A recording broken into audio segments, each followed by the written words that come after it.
All right, welcome back to the business-minded content creator here inside of the VidIQ Academy. This session is going to be very powerful because we're talking about 1,000 True Fans, how to make a full-time living with YouTube. And the question is, how can I make a living on YouTube without a huge following? We've given some examples. Remember, is it about the silver play button? Or is it about the focused subscribers and a proven business model with something to sell?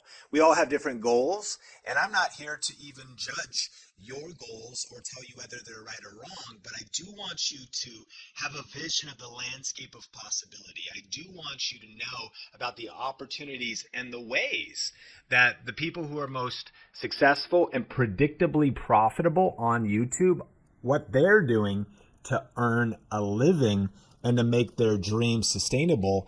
And so how can I make a living on YouTube without a huge following? Because most of what we're told is I need a massive following.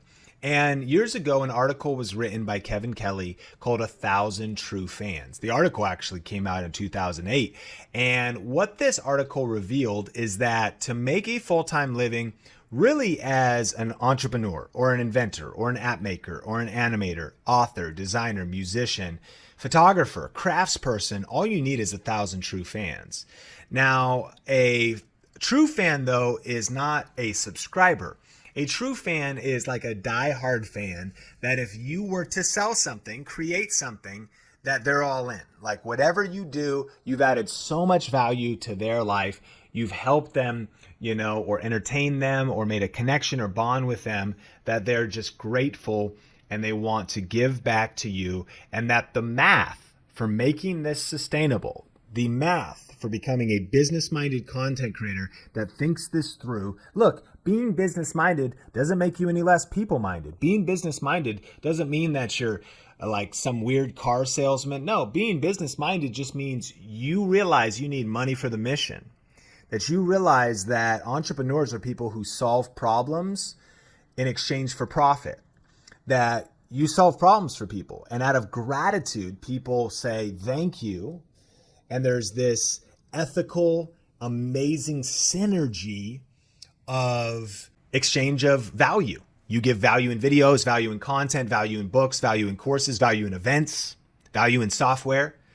And the reciprocal value is exchanged in money. And then you have money for the mission. So how does it work? Well, if you got 1,000 true fans, let's assume you sold a $37 product, okay?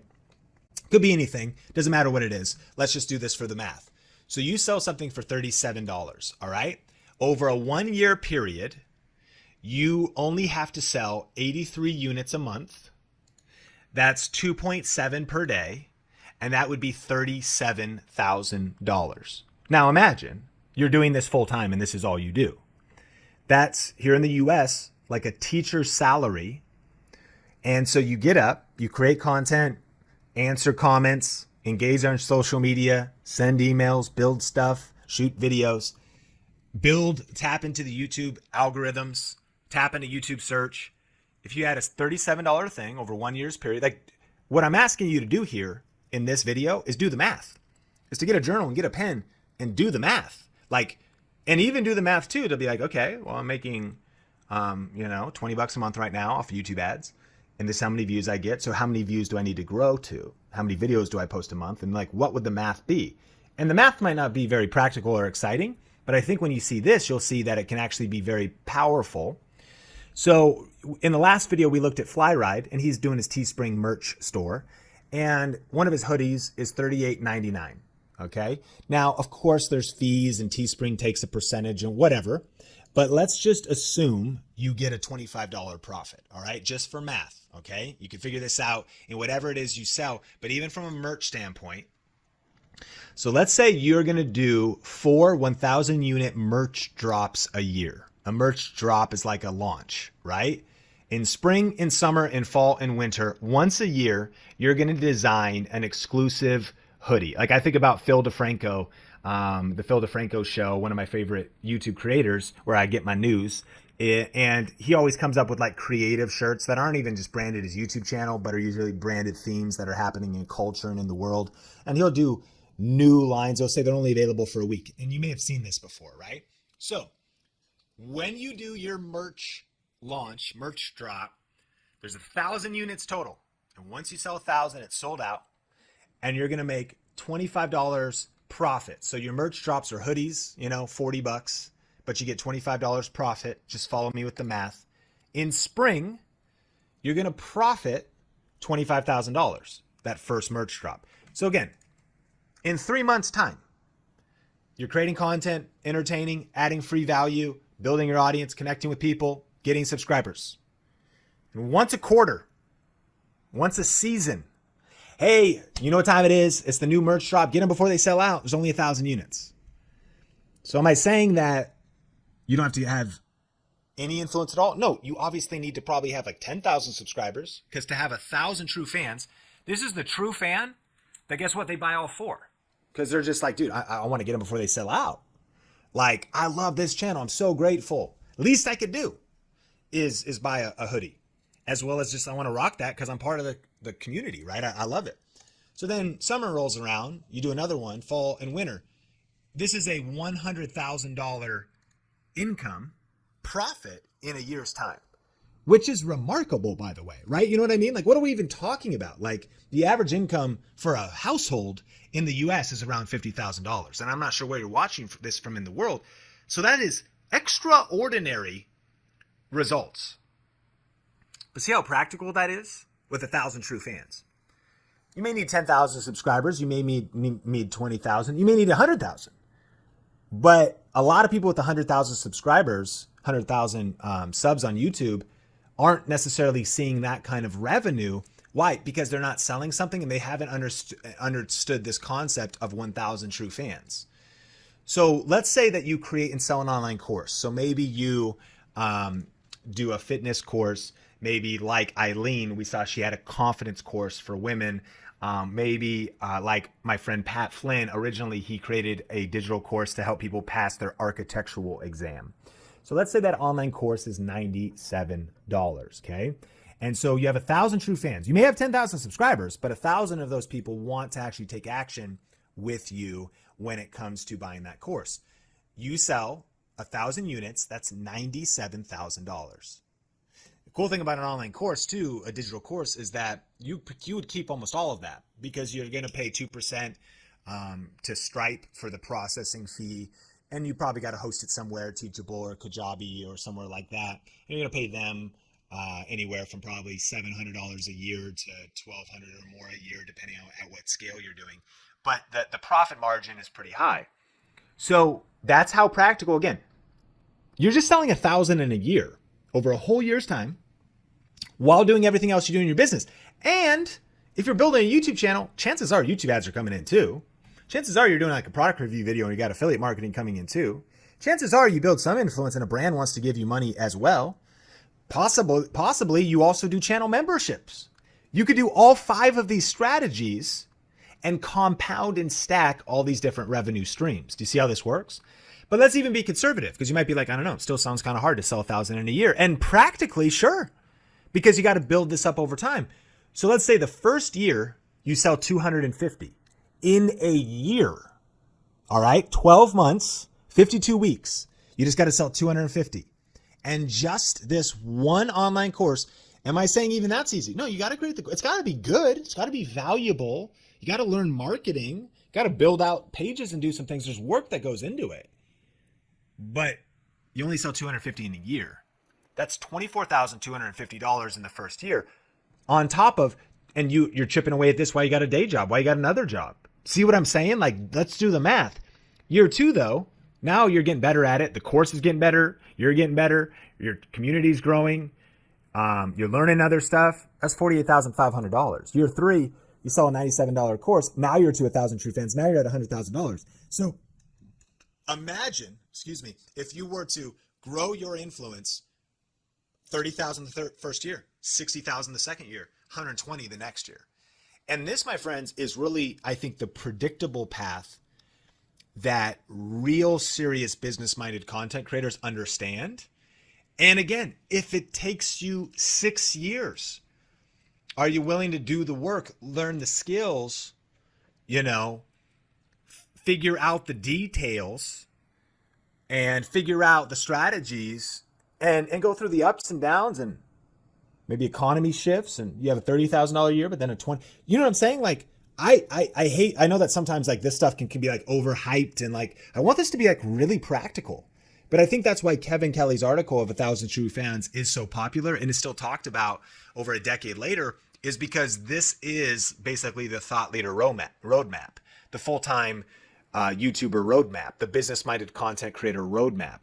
So here's a couple tips for this journey: is get 1% better with every video. Get 1% better with every upload. So we've looked at 5 different ways to make money on YouTube. And we've looked at influence comes first and income comes second.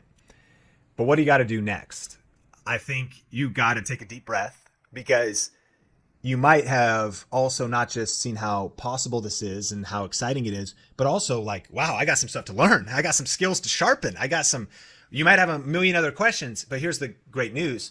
Something about getting clear on your destination, getting clear on your goal, getting clear on your target. But then coming back to the practicality of YouTube that creators create. And the essence of winning on YouTube, like the secret to success on YouTube, is posting videos on YouTube. Wow. So glad I took this VidIQ course. What a revelation. But it's like, it's true though, because sometimes we can actually get so much into like information overload and consuming so much different content that we don't come back to the essence of it. Keep posting videos. Punch fear in the face, punch perfectionism in the face, press record, and level up each video. Get better at each video and serving people, helping people, but also connecting it intelligently to monetization streams. I remember wanting to go on this journey just like you, and going to events and conferences and investing in online courses and myself and learning and just committing to getting 1% better at the various essential skill sets for success in this industry. So this is 3 mindsets I just want you to know. The first one is get 1% better with every video. The next one is everything is figure outable. Like, you can figure this out. You can figure all this, whether it's an online course or a book or an ebook or software, like all the stuff we looked at in the last video. This was how different people are doing it, right? It's figure outable. You can figure this out. You got to stick with it.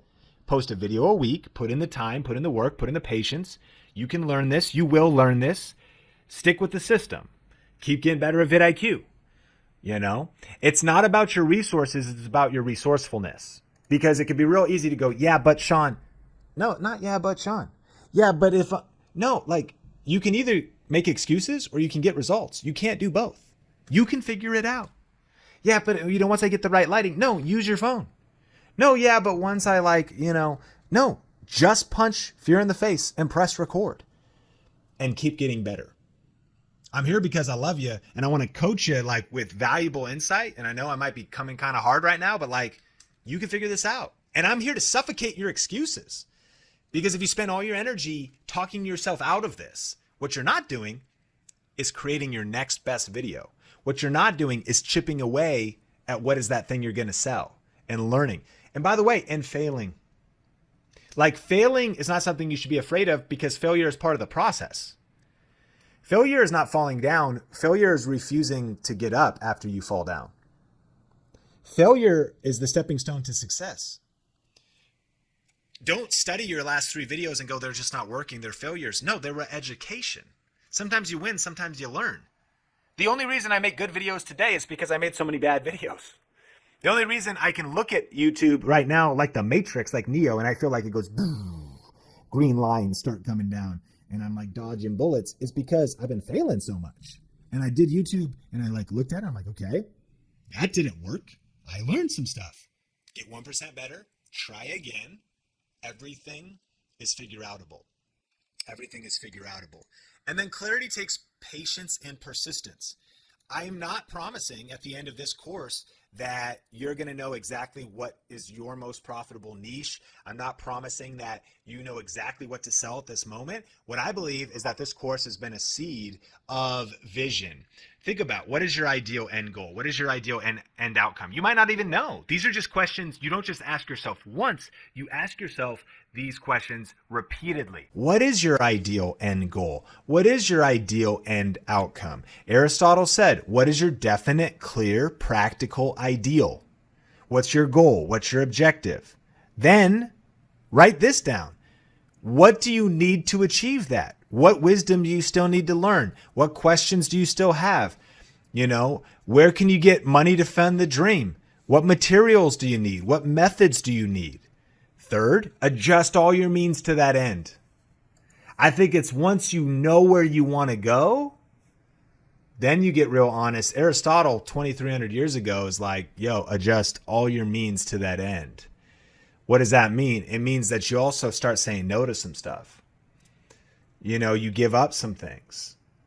You maybe are willing to sacrifice some things for a season because you believe so much in your dream, your goal, your target that you want to reach when it comes to YouTube. Clarity takes patience and persistence. It's not a one-time moment. It's something that you have to do and work on repeatedly. I've been working on it for decades, and I am still working on it. I'm constantly working on it. Where's the next goal? What's the next target? What do I need to learn? What's my practical ideal from here? What wisdom do I still need? Where do I need more money? Sean, what do you mean you need more money? Because I pay 12 people on the Think Media team right now. I was a solo creator shooting videos in a bedroom.